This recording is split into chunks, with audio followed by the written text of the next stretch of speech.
and every Wednesdays from 9:30 a.m. Central Time. Now, every other Friday, you might find me on the couch at 9:30 a.m. So, you and Trip. Schedules might change. People might change. Come on now. Just go with the vibes. It's the Couch Chronicles. And if you a couch potato, then you are subscribed to each channel so you know I'm live even when it's a surprise. Y'all like that? Yeah. Yes. Shout out to those at Maple Bassett with the limitless mindset and free to real. And shout out to those who made it out and trying to do better every day from Kayla. Exactly, Kayla. You are so, so, so, so right. One, it's so many people that we was locked up with that people did not think that we was the ones that wasn't going to stay out. And we out. We out, and we out encouraging other women and men to stay out as well. Because it's better to be free. Like, we want to be free. Like, we doing things to stay free. So shout out to the ones that's actually doing things to continue to stay free. There's I say, let me tell you something. It's some dope ass women that I was locked up with that's doing some dope ass shit. I'm talking about running sober living homes. I'm talking about running fucking and opening up a fucking barber school and cosmetology school. Like, they opening up doors for other men and women for whenever they get out. And I can only hope that the couch can at least aid in some of that as well. I try to do everything that I can. Shout out to the ones that I have helped. You know what I'm saying? I'm not the type of person that I want y'all to be. I'm not finna put the person I'm helping, like, or the people that I help, I'm not finna be putting them on the couch like, yeah, so tell them how I helped you. I'm not finna be doing all of that. Like, what I do on my own time and how I help people and how many people I help is that's what I do on my own time. But I'm a very big advocate when it comes to helping, especially women and men that were locked up. Like, I want to help everybody, but obviously I got a more sensitive heart when it comes to, the struggles of being out after being locked up for so long and not knowing how to be, re-enter yourself into the world. Even though they try to teach you how to re-enter yourself into the world, that re-entry that they teach you, how they teach it to you, is not really helping. And I'm speaking from experience, because the things that happened from the time I got released up until now was nothing that they taught me. I could have never been prepared for the way life came at me. They told me, as long as you keeping it real about being a felon, that they're gonna hire you anyway. Like, okay, well, I'm thinking that any job that I go to, no matter what it is, as long as I'm qualified and I'm keeping it real, y'all gonna hire me. Do you know, when I first got out, I got this really good job. I know y'all don't think housekeeping is a really good job, but I was housekeeping for a hospital, and it became a really good job because they ended up making, after about maybe a month, they made me like the head housekeeper of the hospital. So I would be like the face. I was for a short period of time, the face of that hospital, like the first person that like the staff members see, and then you know what I'm saying? Like that type of shit. Well, there was an officer that worked up there that was actually, I don't know if he, honestly, I don't remember if he was one of the arresting. He remembered me for the way to a T.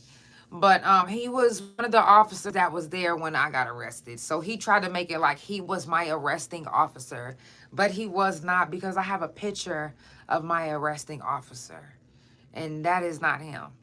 Anyway, so he told the head of the hospital, which my company, which had their own section in the hospital.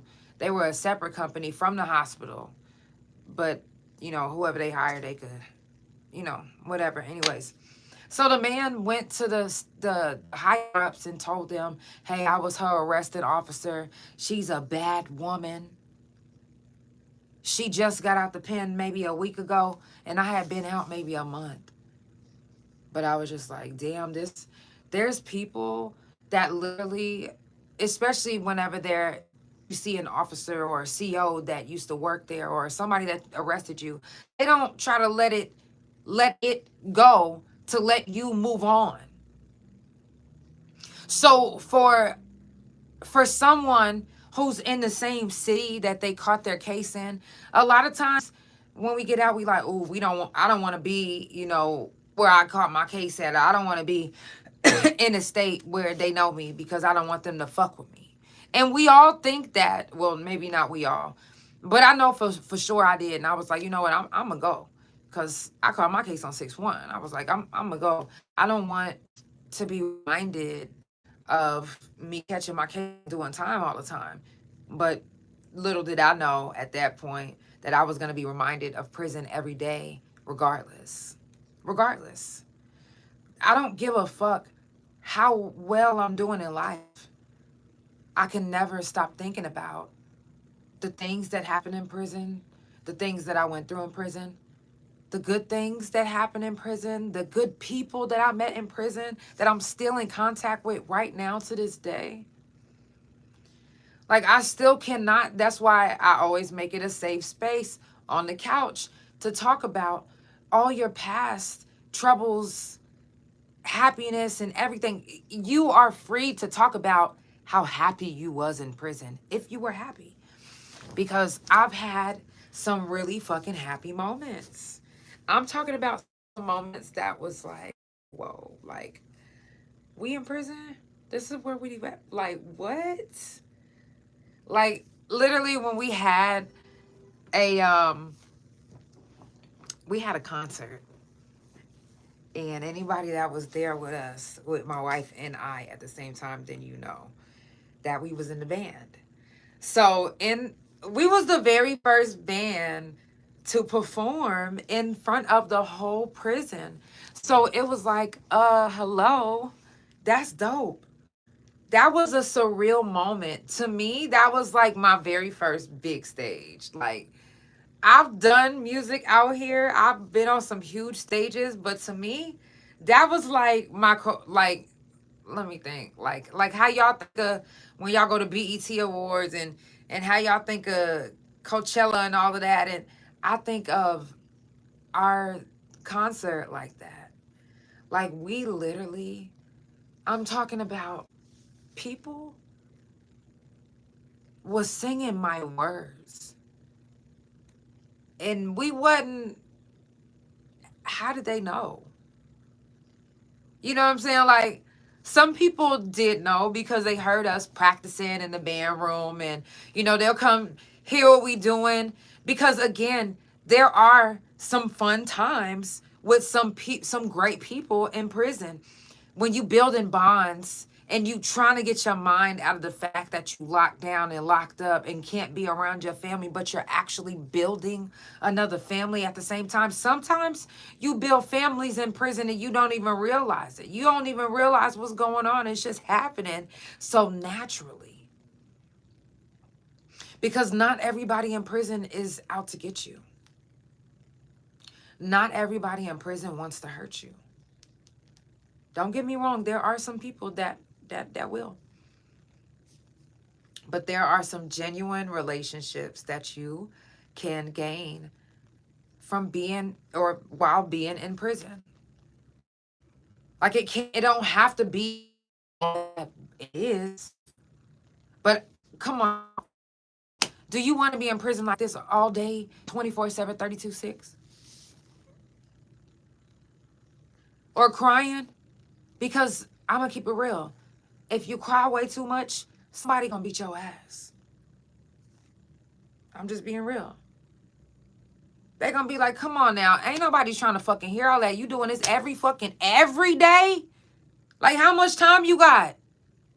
10 more years. Oh, no, we ain't finna be doing this for 10 more years. Let me just beat your ass right now so you'll know in the future not to keep crying. And then now you'll start crying to yourself in the shower. Ain't that traumatic? Get over it. In what, how many years? Let me ask you this. And you don't have to answer this in the comments. But think of the most traumatic thing that you've ever been through. If you've ever been through something traumatic, I don't give a fuck if it's thumping your toe, breaking the arm, whatever it is, if it's your hair falling out. If that was the most traumatic thing that ever happened to you, imagine someone telling you that you can never talk about it again. You can't just, it didn't happen. That's how it has to be in prison. Once you start crying and then you get beat up for it, you got to now that's why I always say you got to be someone that you're not. Now you got to put on this face. Now you got to put on this mask, and now you tough. Hey, crybaby. Bitch, I ain't no motherfucking crybaby. Now you, ooh. You know what I'm saying? It's like that. But again, there's some great, because there's different activities that sometimes the outside brings inside to the prison. Like some of the churches, they come do kairos, they come do different things that get the yard up and moving and feeling good, like looking forward to something. Looking forward to being able to use the grills on Friday. So, you got to make sure that you're doing good so you can be out and treat your wife to a special dinner. And what I mean by wife, or your husband, or whoever you call. And I say husband because there's men in prison that call men their husbands. And there's women in prison that call women their wives already. Because they get married under the tree, And again, like I said, there's good times. Getting married under the tree. Man, I've been to so many weddings under that tree. Oh my gosh. Like, now these same people aren't married now to this day. They be like my ex-wife, or you know what I'm saying? But some of us, we done been through some of them weddings under the tree. Okay, we done been through to some of them homemade weddings. Well, now I'm ordained, so I can actually marry somebody. So, but it was just, those were special moments. Those was memories that we made with each other. We build bonds, we build families, and some of these bonds are unbreakable. I know I've been through the ringer with one of my friends, and I'm talking about, I will block her on social media when come on, we both Tauruses. I'm not about to keep doing this. So it's like, I want her to get right. Like, I know you can be so much better because I'm a Taurus, and I know, like, hey, let's do this. So it frustrates me. And, I used to get so frustrated with her that I used to just be like, block her. But our bond is so tight that I block, she come calling, and she hold on, unblock. What you need? You good? Because, you good? It's a bond that a regular person can't break. Like, you would have to have been through the same thing that we've been through, or been through our same bond around in our circle to be able to break that up. Or only she could, because, baby. But when you see growth in the people that we almost couldn't even believe would grow ever again, or ever at all, it's amazing. And that's what people see when they look at us.